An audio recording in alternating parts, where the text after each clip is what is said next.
In this video, I will show you how to auto-fit columns in Google Sheets. First, open your spreadsheet in Google Sheets and locate the column you want to adjust. Columns are labeled at the top with letters like A, B, C, and so on.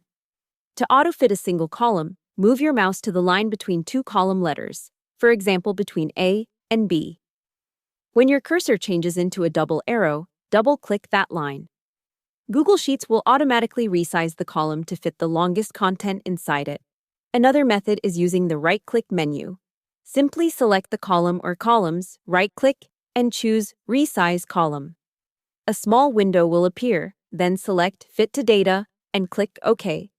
This will auto-fit the column based on its content. Auto-fitting columns is especially useful when your text is cut off or when you want your spreadsheet to look clean and organized without manually adjusting each column. So that's how to auto-fit columns in Google Sheets. Hope the tutorial was helpful. Subscribe to my channel and see you in the next video.